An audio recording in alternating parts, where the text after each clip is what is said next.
So hello my dear student, আমার নাম তৌফিকা মানু। আশা করছি তোমরা সকলেই ভালো আছো আর সবাই ভালো করে পড়াশোনা করছো। আজকের এই ভিডিওটা হলো জৈবনিক প্রক্রিয়া চ্যাপ্টারের 7 নম্বর ভিডিও। এই ভিডিওতে আমি তোমাদেরকে পড়াবো বাষ্পমোচন কাকে বলে, বাষ্পমোচন উদ্ভিদ দেহের কোন কোন অংশে সম্পন্ন হয়, তারপর পড়াবো যে বাষ্পমোচন কোন প্রভাবকগুলোর উপর নির্ভরশীল, মানে কিসের জন্য বাষ্পমোচন বেশি হয়, কোন কোন জিনিসের জন্য বাষ্পমোচন কম হয়।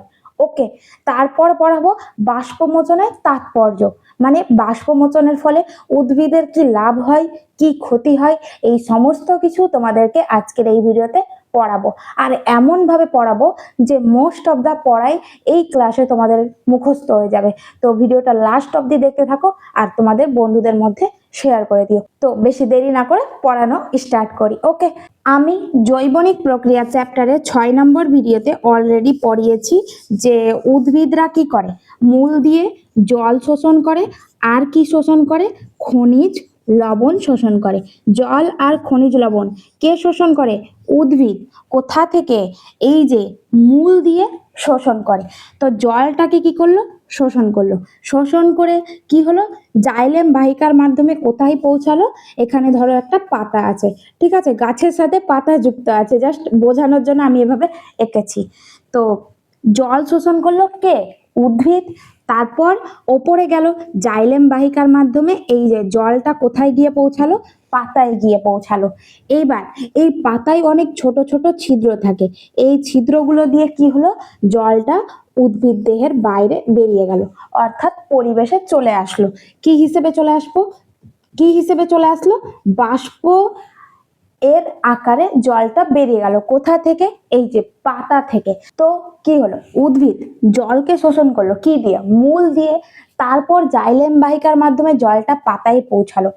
তারপর কি হলো? পাতায় অনেক ছোট ছোট ছিদ্র থাকে, এই ছিদ্রগুলোকে পত্ররন্ধ্র বলে, ইংরেজিতে বলে স্টোমাটা। এই পত্ররন্ধ্র দিয়ে জলটা বাইরে বেরিয়ে গেল। কিসের আকারে? বাষ্পর আকারে কিন্তু বাইরে বেরিয়ে গেল। তো এই পুরো প্রক্রিয়াটাকে বলা হয় বাষ্পমোচন। কি বলা হয়? বাষ্পমোচন। তো সংজ্ঞাটা বলি, শোনো, ঠিক আছে। যে শারীরবৃত্তীয় প্রক্রিয়ায় উদ্ভিদ কি করে? তার বায়বীয় অংশ দিয়ে জলকে বাষ্পের আকারে বায়ুমণ্ডলে নির্গত করে, এই পুরো প্রক্রিয়াটাকে বলা হয় বাষ্পমোচন। এবার তোমাদের মধ্যে অনেক কেউ জিজ্ঞেস করবে, ম্যাম বায়বীয় অংশ আবার কি কাছে? দেখো এখানে কি আছে, এটা কি? মাটি। এবার মাটির উপরে উদ্ভিদের সব অংশগুলোকেই বলা হয় বায়বীয় অংশ। তার মানে কি কি হতে পারে? কাণ্ড হতে পারে, শাখা প্রশাখা হতে পারে, এরা কি সব মাটির উপরে থাকে। তারপরে কি হতে পারে? পাতা হতে পারে। তো এই সব কিছু কি মাটির ওপরে আছে। তো মাটির ওপরে উদ্ভিদের যে অংশগুলোই আছে সেই সবগুলোকেই বলা হয় বায়বীয় অংশ। তো এই বায়বীয় অংশ দিয়েই কি হয়? বাষ্পমোচন প্রক্রিয়াটি সম্পন্ন হয়। এবার উদ্ভিদ যে জল শোষণ করলো, সেই সব জলই কি বাইরে বেরিয়ে গেল বাষ্পের আকারে? না, 99% জল বাষ্পের আকারে বাইরে বেরিয়ে যায়, বাদ বাকি 1% জল উদ্ভিদ দেহের মধ্যেই থাকে।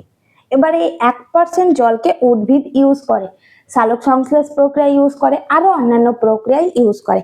এবার 1% জলকে উদ্ভিদ ইউজ করলো, ইউজ করার পর তো শেষ হয়ে যাবে। তো উদ্ভিদ দেহের মেসোফিল কলার মধ্যে কি দেখা দেবে? জলের ঘাটতি দেখা দেবে। এর ফলে কি হবে? এই যে পাতা উদ্ভিদ দেহের মধ্যে একটা চাপ সৃষ্টি করবে, চাপটার নাম হচ্ছে ডিফিউশন প্রেসার ডেফিসিট, ডিপিডি বলা হয়, যাকে সংক্ষেপে কি বলা হয়? ডিপিডি। ডিফিউশন প্রেসার ডেফিসিট নামে একটা চাপ সৃষ্টি করবে কে? পাতা। বাষ্পমোচন প্রক্রিয়ার ফলে এই চাপটা সৃষ্টি হবে উদ্ভিদ দেহে। এর ফলে কি হবে? উদ্ভিদ মূল দিয়ে আবার জল শোষণ করবে আর জাইলেম বাহিকার মাধ্যমে আবার পাতায় জল চলে যাবে। ঠিক আছে। তো বাষ্পমোচন প্রক্রিয়ার ফলে কি হলো? উদ্ভিদ দেহে একটা চাপ সৃষ্টি হলো, ডিফিউশন প্রেসার ডেফিসিট। এই চাপের ফলে উদ্ভিদ জল শোষণ করলো, সেই জলটা জাইলেম বাহিকার মাধ্যমে পাতায় চলে আসলো। ওকে। আর বাষ্পমোচনের ফলে আরো একটা জিনিস হয়, সেটা হলো উদ্ভিদ দেহের তাপমাত্রা অনেক কমে যায়, টেম্পারেচারটা কি হয় অনেক কমে যায়। এবার টেম্পারেচারটা কেমন ভাবে কমে যায় দেখো, জল কি ছিল, প্রথমে এই জলটা তরল আকারে ছিল, এবার এই জলটা উদ্ভিদ দেহের মধ্যে এন্টার করলো, ঠিক আছে, পাতার মাধ্যমে বাইরে বেরিয়ে গেল বাষ্পের আকারে। তো তরল ছিল বাষ্পে পরিণত হয়ে গেল। তরল কখন বাষ্পে পরিণত হয়, হিট দিলে সেটা তরল বাষ্পে পরিণত হয়ে যায়। তো এই হিটটা কি করবে, উদ্ভিদ দেহ থেকেই নিবে। বাষ্পমোচন প্রক্রিয়ায় যে জল তরল থেকে বাষ্পে পরিণত হয় তখন কি হয়, হিট দরকার হয়, এই হিটটা উদ্ভিদ দেহ থেকে গৃহীত হয়। তখন কি হয়, উদ্ভিদ দেহ থেকে হিট নিয়ে নিল, এর ফলে উদ্ভিদ দেহে তাপমাত্রা কমে গেল। তো বাষ্পমোচনের ফলে কি কি হলো, একটা এই চাপ সৃষ্টি হলো, ডিফিউশন প্রেসার ডেফিসিট, যার ফলে উদ্ভিদ কি করলো, আবার জল গ্রহণ করে ঘাটতি পূরণ করলো জলের। ওকে, আর কি হলো, আর উদ্ভিদ দেহের তাপমাত্রা কমে গেল। এবার একটা জিনিস বলতে ভুলে গেলাম, এই যে পাতা, এই যে পাতাটা যে চাপ সৃষ্টি করছে ডিফিউশন প্রেসার ডেফিসিট, এর ফলে তখনই কি হচ্ছে, জল শোষিত হচ্ছে, জল শোষিত হয়ে জাইলেম বাহিকার মাধ্যমে পাতায় পৌঁছাচ্ছে। এই পুরো প্রক্রিয়াটাকে বলা হয় অ্যাসেন্ট অফ স্যাপ বলা হয়, যাকে বাংলায় বলা হয় রসের উৎস্রোত। বাংলায় কি বলা হয়, রসের উৎস্রোত। কোন ঘটনাটাকে বলা হয় বলতো, যখন পাতা কি করছে, বাষ্পমোচন প্রক্রিয়ার ফলে উদ্ভিদ দেহে চাপ সৃষ্টি করছে, তখন উদ্ভিদ জলকে শোষণ করে জাইলেম বাহিকার মাধ্যমে পাতায় পৌঁছাচ্ছে। এই পুরো প্রক্রিয়াটাকে বলা হয় অ্যাসেন্ট অফ স্যাপ, বাংলায় বলা হয় রসের উৎস্রোত। বুঝতে পেরেছো, ক্লিয়ার হয়েছে, মুখস্থ করার কিছু আছে কি, কত সহজভাবে বুঝিয়ে দিলাম বাষ্পমোচন কাকে বলে, বাষ্পমোচনের ফলে কি কি হয়। ওকে, এবার উদ্ভিদ দেহ থেকে যে বাষ্পমোচন হচ্ছে, জল তরল থেকে বাষ্পে পরিণত হচ্ছে, তো এই প্রক্রিয়াটা শুধুমাত্র পাতা দিয়েই কি হয়, মানে পাতার পত্ররন্ধ্র দিয়েই কি বাষ্পমোচন হয়, না, পাতার পত্ররন্ধ্র ছাড়াও পাতায় কি থাকে, একটা পাতলা আবরণ থাকে পাতার উপরে ও নিচে, সেই আবরণটার নাম হচ্ছে কিউটিকল। পাতার পত্ররন্ধ্র দিয়ে কি হয়, বাষ্পমোচন হয়, তারপর পাতার আবার কিউটিকল দিয়েও কি হয়, বাষ্পমোচন হয়। আমি বোঝাচ্ছি কিউটিকলটা কোথায় পাওয়া যায়। আবার কাণ্ড শাখা প্রশাখায় কি থাকে, লেন্টিসেল থাকে, কাণ্ডতে ছোট ছোট ছিদ্র থাকে, এদেরকে বলা হয় লেন্টিসেল। এই লেন্টিসেল দিয়েও কিন্তু বাষ্পমোচন প্রক্রিয়াটা সম্পন্ন হয়। পাতায়, এই যে এটা একটু মুছে দিই, ঠিক আছে, তাহলে তোমাদের বোঝাতে সুবিধা হবে। পাতায় ছোট ছোট ছিদ্র থাকে, ওই ছিদ্রগুলোকে কি বলা হয়, পত্ররন্ধ্র, ইংরেজিতে কি বলা হয়, স্টোমাটা। এটা হলো একটা পাতা, এই ছোট ছোট ছিদ্রকে কি বলা হয়, পত্ররন্ধ্র বলা হয়, ঠিক আছে। এবার এই পাতার উপরে ও নিচে কি থাকে, একটা পাতলা আবরণ থাকে, পাতলা কি থাকে, আবরণ থাকে, বাংলায় যাকে বলা হয়, সরি ইংরেজিতে যাকে বলা হয় মেমব্রেন। পাতার উপরে নিচে পাতলা মেমব্রেন থাকে যাকে বলা হয় কিউটিকল। এই কিউটিকল দিয়েও কি হয়, বাষ্পমোচন প্রক্রিয়া হয়। কাণ্ড, এটা ধরো একটা কাণ্ড, এই কাণ্ডগুলোতে ছোট ছোট ছিদ্র থাকে, এদেরকেই বলা হয় লেন্টিসেল। বুঝতে পেরেছো, পত্ররন্ধ্র কোনটা, কিউটিকল কোনটা, লেন্টিসেল কোনটা। তারপর পত্ররন্ধ্র, কিউটিকল, লেন্টিসেল সবগুলো দিয়ে কি হয়, বাষ্পমোচন প্রক্রিয়া হয়, কিন্তু এই পত্ররন্ধ্র দিয়ে সব থেকে বেশি বাষ্পমোচন হয়। তো কত পার্সেন্ট হয়, 90 থেকে 97% কি হয়, বাষ্পমোচন হয়, ঠিক আছে, 90 থেকে 97% বাষ্পমোচন হয়। এবার এই পত্ররন্ধ্রের স্ট্রাকচারটা একটু তোমাদের দেখিয়ে দিই। ওকে, এটা হলো পত্ররন্ধ্র, এটা কি শেপের, উপবৃত্তাকার শেপের। তারপর পত্ররন্ধ্রের দুপাশে দুটো কোষ থাকে, অর্ধচন্দ্রাকার, মানে অর্ধেক চাঁদের মতো দুটো কোষ থাকে। তারপরে আবার কয়েকটা কোষ থাকে, এই কোষগুলোকে বলা হয় সম্পূরক কোষ। এটা হচ্ছে পত্ররন্ধ্র, প তয়রাফলা র দান্তান্বয় ধয়ে রফলা, পত্ররন্ধ্র। তারপরে এটা হচ্ছে রক্ষী কোষ, মানে পত্ররন্ধ্রকে কি করছে, রক্ষা করছে বলে এটার নাম হয়েছে রক্ষী কোষ। তারপরে এই কোষগুলোর নাম হচ্ছে সম্পূরক কোষ। কি কোষ? সম্পূরক কোষ। এবার দেখো পত্ররন্ধ্রের মানে আকার কেমন, উপবৃত্তাকার। তারপরে পত্ররন্ধ্রের দুই পাশে দুটো কোষ থাকে, এগুলো কোষগুলো দেখতে অর্ধেক চাঁদের মতো বলে এদেরকে বলা হয় অর্ধচন্দ্রাকৃতি। কি? রক্ষী কোষ। পত্ররন্ধ্রকে দুই সাইড থেকে রক্ষা করছে, প্রোটেক্ট করছে বলে রক্ষী কোষ। ওকে, আর এই রক্ষী কোষের চারপাশে কি আছে? সম্পূরক কোষ। এবার এই রক্ষী কোষে কি থাকে? নিউক্লিয়াস থাকে, আর কি থাকে? ক্লোরোপ্লাস্ট থাকে, আর কি থাকে? ভ্যাকিওল থাকে, যাকে বাংলায় বলা হয় কোষ গহ্বর, এটা হলো ভ্যাকিওল। আর কি থাকে? অনেকগুলো শ্বেতসারে দানা থাকে, তোমাদের বইতে লেখা আছে। ওকে, এই বড়টা হচ্ছে নিউক্লিয়াস, এটা হচ্ছে কোষ গহ্বর, বাদ বাকি ক্লোরোপ্লাস্ট। আর কি থাকে? শ্বেতসারের দানা। ক্লোরোপ্লাস্টে কি থাকে? ক্লোরোফিল থাকে, যার জন্য কি হয়? উদ্ভিদ সালোক সংশ্লেষ প্রক্রিয়া সম্পন্ন করতে পারে। তো ক্লোরোপ্লাস্টটা কোথায় থাকে বুঝতে পারলে? আর এই চারদিকে যে কোষগুলো আছে এদেরকে বলা হয় সম্পূরক কোষ। তো পত্ররন্ধ্র দিয়ে 90 থেকে 97% কি হয়? বাষ্পমোচন প্রক্রিয়া সম্পন্ন হয়। আর এই বাষ্পমোচন প্রক্রিয়াটা কখন হয়? দিনের বেলা হয়, মানে মোস্টলি দিনের বেলা হয়। মানে সব থেকে বেশি বাষ্পমোচন দিনের বেলা হয়, আর রাতে হয় কিন্তু খুবই অল্প হয়। এই পত্ররন্ধ্রটা এখন কি আছে? খোলা আছে। রাতের বেলা কি হয়ে যাবে? বন্ধ হয়ে যাবে, রক্ষী কোষগুলো পাশাপাশি চলে আসবে, আর মিডিলে এই পত্ররন্ধ্রটা বন্ধ হয়ে যাবে। তো রাতের বেলা পত্ররন্ধ্র বন্ধ হয়ে যাচ্ছে, তো রাতের বেলা কি দিয়ে মানে বাষ্পমোচন প্রক্রিয়া সম্পন্ন হবে? কিউটিকল আর লেন্টিসেল দিয়ে। আর কিউটিকল আর লেন্টিসেল দিয়ে খুবই অল্প পরিমাণে বাষ্পমোচন হয় বলে তোমাদের বইতে লেখা আছে, দেখবে বাষ্পমোচন প্রক্রিয়া সাধারণত দিনের বেলায় সম্পন্ন হয়। এইবার এই পত্ররন্ধ্রের নিচে একটা গহ্বর থাকে, পত্ররন্ধ্রের নিচে একটা গহ্বর থাকে, এই গহ্বরকে বলা হয় উপপত্ররন্ধ্র কক্ষ। উপপত্ররন্ধ্র কক্ষ বলা হয়। তো এখানে এইটুকুই পড়তে হবে, পত্ররন্ধ্র, উপপত্ররন্ধ্র কক্ষ, তারপরে রক্ষী কোষ, আর এটা হবে সম্পূরক কোষ। এবার তোমাদেরকে পড়াই যে পাতার কিউটিকল দিয়ে কতটা পরিমাণ বাষ্পমোচন হয়।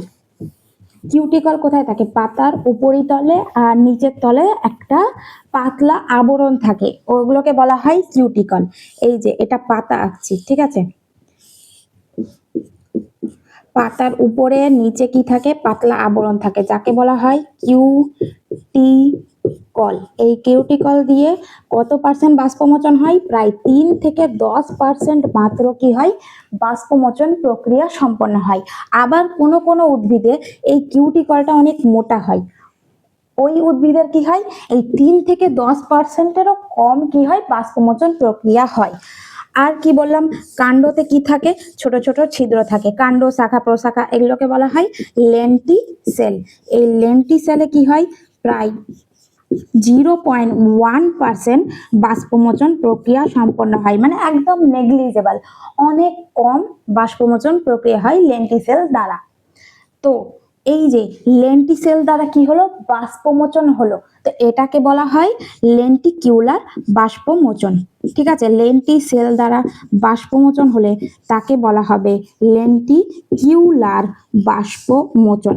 আর কিউটিকল দ্বারা বাষ্পমোচন হলে সেটাকে বলা হয় কিউটিকিউলার বাষ্পমোচন।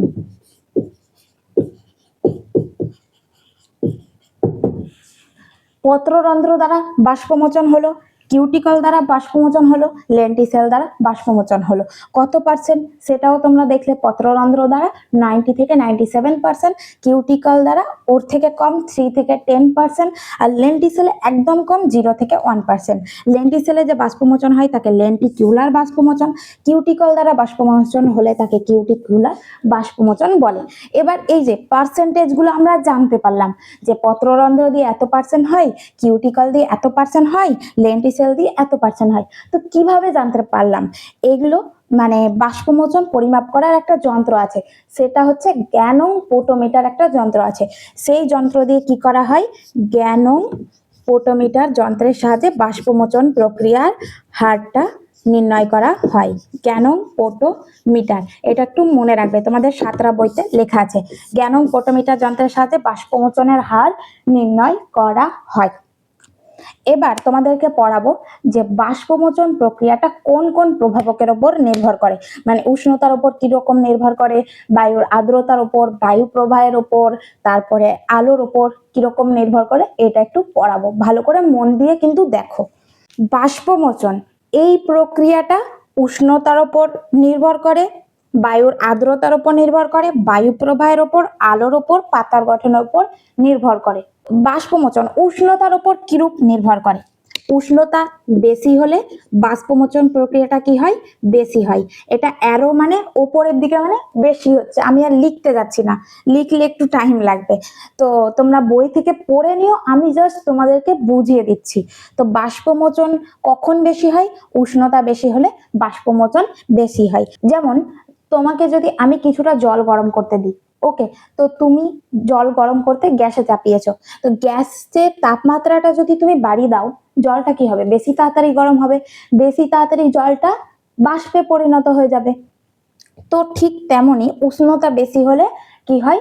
বাষ্পমোচন বেশি হয়, মানে জলটা খুব তাড়াতাড়ি বাষ্পে পরিণত হয়ে পাতা থেকে বায়ুমণ্ডলে বেরিয়ে যায়। এইবার বায়ুর আর্দ্রতা, বায়ুর আর্দ্রতা মানে জলীয় বাষ্প যদি বায়ুতে বেশি থাকে, পরিবেশে বেশি থাকে, তাহলে বাষ্পমোচন কি হবে? কম হবে। আর জলীয় বাষ্প যদি কি হয়? কম থাকে, তাহলে বাষ্পমোচন কি হবে? বেশি হবে। মানে এটা ঠিক উল্টো, আর্দ্রতা বেশি হলে বাষ্পমোচন কি হবে? কম হবে।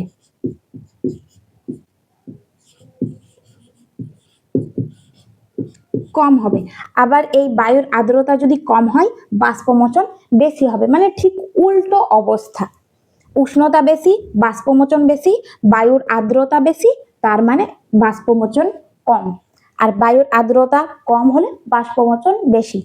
এটা সেম সেম, এটা উল্টো হবে, বেশি কম, কম বেশি।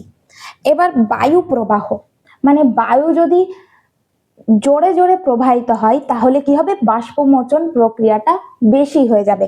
মানে ধরো এখানে ধরো একটা উদ্ভিদ আছে, ঠিক আছে, উদ্ভিদ থেকে কি হলো? বাষ্পমোচন হলো, বাষ্পমোচন হয়ে জলটা বাষ্পের আকারে বাইরে বেরিয়ে গেল। এবার এখান থেকে বায়ু প্রবাহিত হচ্ছে, বায়ুটা কি করবে? সঙ্গে সঙ্গে বাষ্পটাকেও দূরে নিয়ে চলে যাবে, তাহলে বাষ্পটা এখান থেকে সরে গেল, আবার বাষ্পমোচন হবে, আবার কি হবে?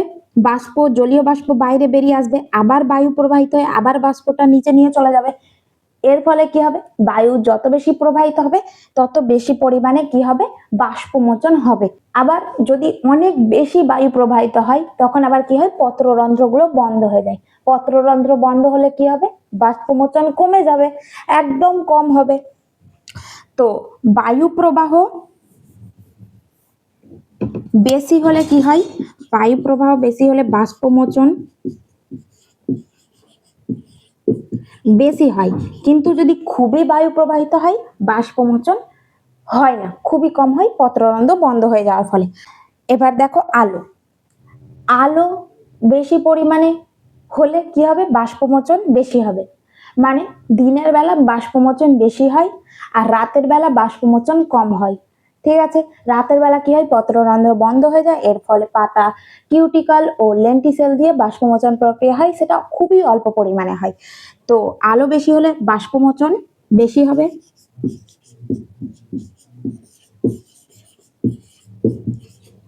আর আলো কম হলে বাষ্পমোচন কম হবে।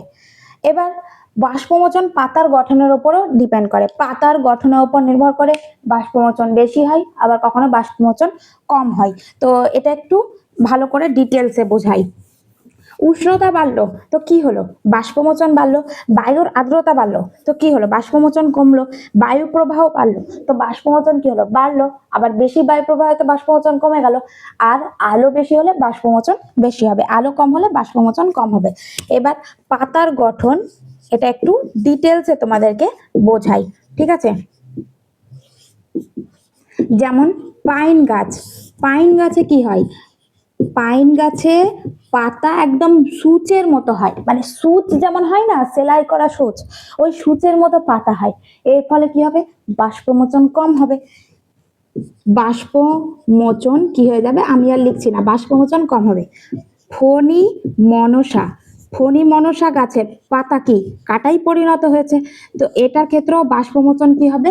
কম হবে। পাতা কাঁটায় পরিণত হয়েছে, এর ফলে কি হবে? বাষ্পমোচন কম হবে। এরপর জাঙ্গল উদ্ভিদ, জাঙ্গল উদ্ভিদদের কি হয়? পাতায় মোটা পুরু কিউটিকল থাকে। আমি একটু আগেই বললাম, পাতায় মোটা কিউটিকল থাকলে কি হবে? বাষ্পমোচন প্রক্রিয়াটা অনেক কম হবে। তো এই জাঙ্গল উদ্ভিদগুলোর কি হয়? পাতায় পুরু কিউটিকল থাকে, মোটা আবরণ থাকে কিউটিকলের, এই জন্য বাষ্পমোচন প্রক্রিয়াটা কম হয়। আর কি? আর হলো করবি পাতা, করবি পাতা, এই পাতাগুলোই কি হয়? এই পাতাগুলো দেখলে মনে হবে স্টোমাটা যেন লুকিয়ে আছে, পত্ররন্ধ্র লুকিয়ে আছে। এই রকম পত্ররন্ধ্রকে কি বলা হয়? সাকেন স্টোমাটা ইংলিশে বলা হয়, বাংলায় বলা হয় নিবেশিত পত্ররন্ধ্র। তো পত্ররন্ধ্রগুলো মনে হবে খুবই ভিতরে আছে, লুকিয়ে আছে। এর ফলে কি হবে? এই করবি পাতার কি হবে? বাষ্পমোচন প্রক্রিয়া অনেক কম হবে। বুঝতে পেরেছো? আর আবার কিছু কিছু উদ্ভিদের পাতা কি হয়? অনেক চ্যাপ্টা হয়, অনেক বড় চ্যাপ্টা হয়। তো এই পাতাগুলো চ্যাপ্টা হওয়ার ফলে কি হবে? পত্ররন্ধ্র অনেক বেশি পরিমাণে থাকবে। পত্ররন্ধ্র অনেক বেশি পরিমাণে থাকলে বাষ্পমোচন প্রক্রিয়াও অনেক বেশি হবে, বাষ্পমোচনও অনেক বেশি হবে। বুঝতে পেরেছো? তো পাইন গাছের পাতা সূচের মতো, তাই বাষ্পমোচন কম। ফণী মনসা গাছের পাতা কাঁটায় পরিণত হয়েছে, তাই জন্য বাষ্পমোচন কম। জাঙ্গল উদ্ভিদের পাতায় মোটা কিউটিকলের আবরণ থাকে বলে বাষ্পমোচন কম। করবি পাতার মধ্যে স্টোমাটাগুলো যেন লুকিয়ে আছে, সাকেন স্টোমাটা থাকে বলে এদের বাষ্পমোচন কম। কিন্তু কিছু কিছু গাছের পাতা অনেক বড় হয় বলে অনেক পত্ররন্ধ্র থাকে, অনেক পত্ররন্ধ্র থাকলে বাষ্পমোচন অনেক বেশি। ইজি। এরপর পড়াবো বাষ্পমোচনের তাৎপর্য, মানে বাষ্পমোচনের ফলে উদ্ভিদের কি লাভ হয় আর আবার কি ক্ষতি হয়। বাষ্পমোচনের ফলে উদ্ভিদের লাভ ক্ষতি দুটোই হয়। এই জন্য 1926 সালে বিজ্ঞানী কার্টিস যাই বলো, আমার ইংলিশ প্রোনাউন্সিয়েশন অত ভালো না, বিজ্ঞানী কার্টিস 1926 সালে বাষ্পমোচনকে প্রয়োজনীয় ক্ষতি বলেছিলেন। কি বলেছিলেন? বাষ্পমোচনকে যে প্রয়োজনীয় ক্ষতি। কেন বলেছিলেন? বাষ্পমোচন যেমন প্রয়োজন হচ্ছে উদ্ভিদের জন্য, তেমনি উদ্ভিদের কিন্তু ক্ষতিও করছে বলে বিজ্ঞানী কার্টিস 1926 সালে বাষ্পমোচনকে কি বলেছিলেন? প্রয়োজনীয় ক্ষতি। বাষ্পমোচনকে বিজ্ঞানী যে প্রয়োজনীয় ক্ষতি বলেছিলেন, কেন বলেছিলেন? কি কি হেল্প করে উদ্ভিদকে বাষ্পমোচন, আর কি ক্ষতি হয় বাষ্পমোচনের ফলে? বাষ্পমোচনের ফলে উদ্ভিদ দেহে কি হেল্প হচ্ছে? কি হচ্ছে? জলের শোষণ হচ্ছে। ওই যে বললাম না যে বাষ্পমোচন প্রক্রিয়ার ফলে উদ্ভিদ দেহে কি হলো? জলের ঘাটতি দেখা দিল। এর ফলে উদ্ভিদে একটা চাপের সৃষ্টি হলো, ডিফিউশন প্রেসার ডেফিসিট, যার ফলে উদ্ভিদ মূল থেকে জল শোষণ করতে পারছিল। তো জলের শোষণ হলো, না হলে কি হতো? উদ্ভিদ দেহে জলের ঘাটতি দেখা দিত। তারপর এই যে জল শোষণ হলো, তো অনেক জল শোষণ হয়ে গেল। তো অতিরিক্ত জল যদি উদ্ভিদ দেহে থেকে যেত, তাহলে ওটা উদ্ভিদ দেহের পক্ষে ক্ষতিকারক হয়ে দাঁড়াতো। তো এই অতিরিক্ত জল কি হলো? বাষ্পমোচন প্রক্রিয়ার মাধ্যমে উদ্ভিদ দেহ থেকে বাইরে বেরিয়ে গেল। তো আমি এখানে লিখছি অতিরিক্ত জলের অপসারণ। অতিরিক্ত জল কি হয়ে গেল? বাইরে বেরিয়ে গেল। প্রথমে জল শোষণ হলো, তারপরে অতিরিক্ত জলগুলো বাইরে বেরিয়ে গেল। কোন প্রক্রিয়ার মাধ্যমে? বাষ্পমোচন প্রক্রিয়ার মাধ্যমে। তারপর কি হলো? রসের উৎস্রোত হলো।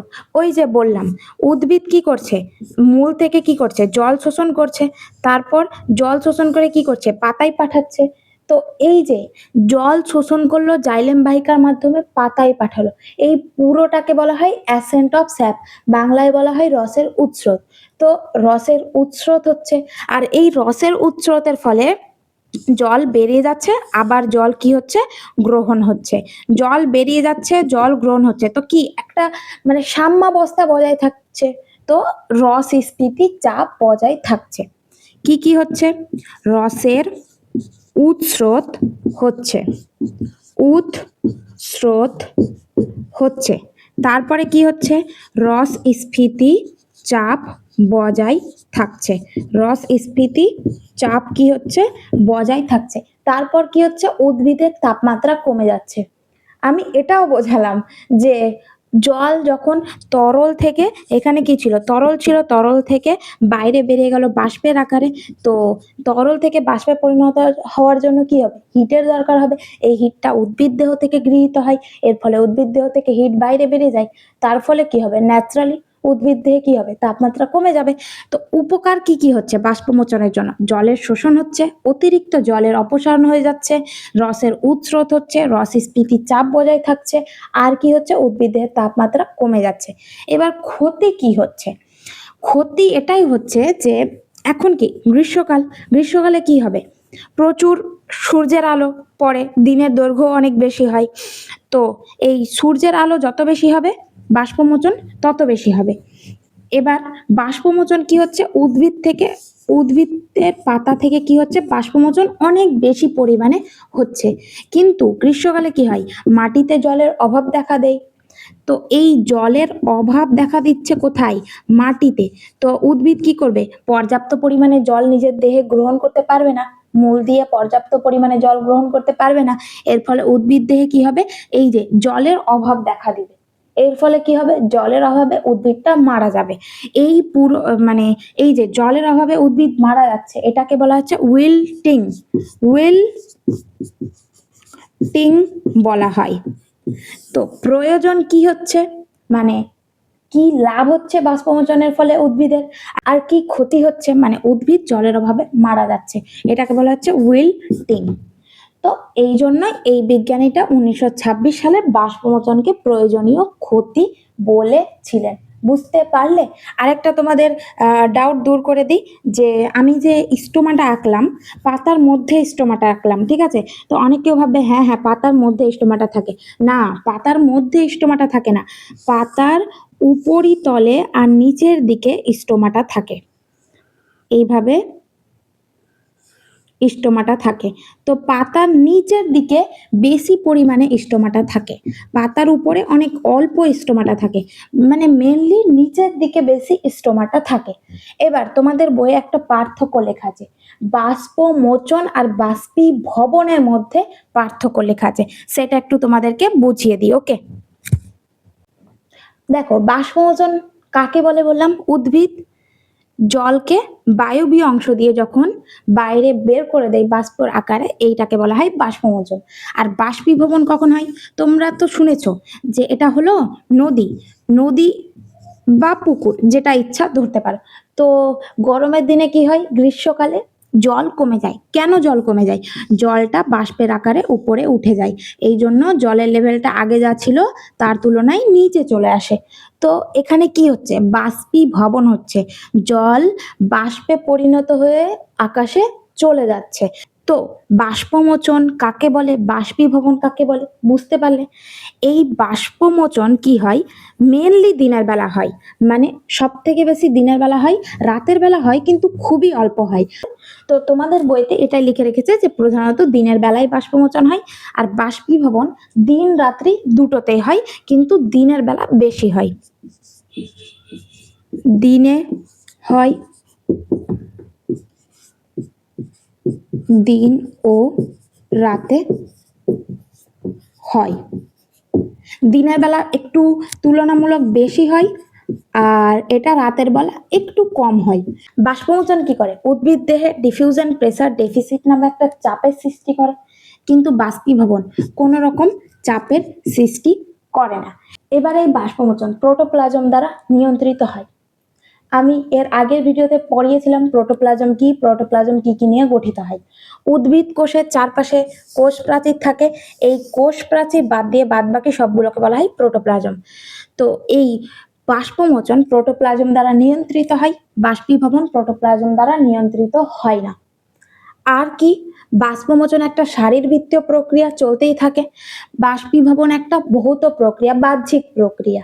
তো কি কি পয়েন্ট হলো বুঝতে পেরেছো, এটা জাস্ট একটু হালকা করে পড়ে নেবে তাহলেই হবে। আজকের মতো এতটুকুই, আবার দেখা হবে নেক্সট কোনো ভিডিওতে, ভালো করে পড়াশোনা করো। ওকে, বাই বাই, টাটা।